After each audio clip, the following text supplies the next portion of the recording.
Hello, I'm Ruth McCarthy, And I'm Matt Rosen. and we're the co-conveners of the Elders team for this yearly meeting. And we've been asked by the friends who are organising yearly meeting to say a bit about how we hope people participating, whether they come online or whether they're actually in person in London, will be able to fully enter into the spirit of worship and enjoy themselves and help the spirit to really flow through the community. Yearly meetings a chance for us to worship together, to discern together, and to come together in fellowship. To happen, it takes a lot of hard work behind the scenes, the faithfulness of a lot of friends, and our willingness to listen to each other and to listen to God.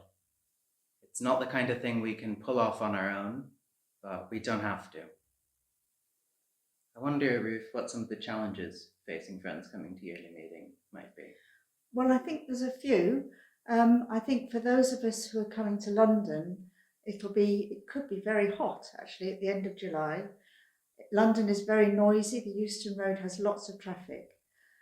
There'll also be a lot of people at Friends House because we've got this wonderful all-age community this year. Everybody's there, and there'll be lots of stimulus, lots of people in the corridors, and there also may be concerns that people feel about the international situation, which may be weighing heavily on people.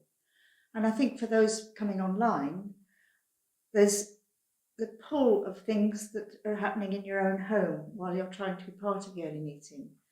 And also the difficulty perhaps of focusing on a screen for a couple of hours at a time, day after day, if you're coming for the whole stretch. So I think there are challenges. And I can imagine the discernment will have some of its own challenges. There'll be complex issues coming before the yearly meeting, and friends may have strong feelings about some of those issues. So I hope we can come together with our hearts prepared to sit and worship, prepared to be open to God's surprises in that space, but our hearts not made up.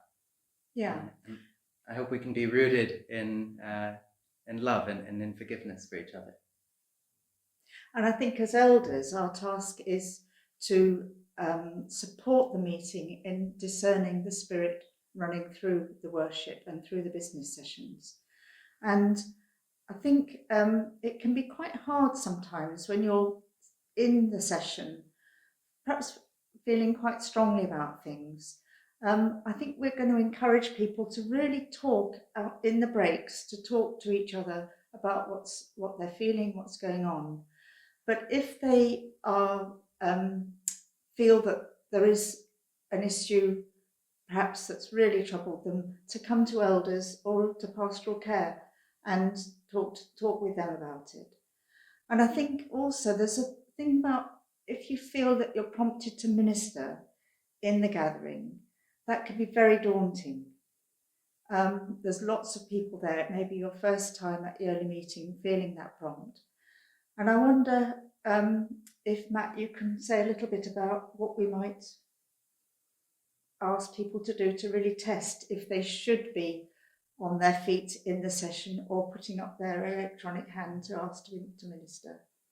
I feel like there's no algorithm for discerning faithful ministry.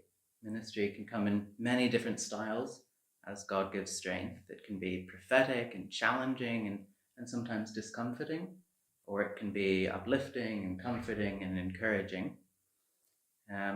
But there are some questions which help me to discern between God's voice and the other places that words can come from. Questions like, is this prompting to speak rooted in love for the friends who are present here? Is it part of the Spirit's transforming and heart-softening work among us?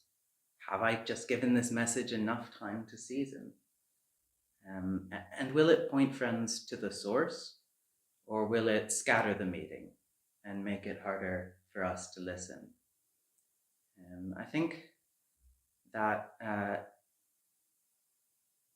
our task as friends coming to the yearly meeting is really to be faithful to the light.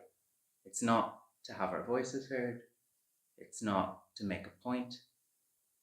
It's not to pursue an agenda. It's to open ourselves to the Spirit. It's to radiate the love of God using words if we need to. And it's to speak the words we're given, not more and not less.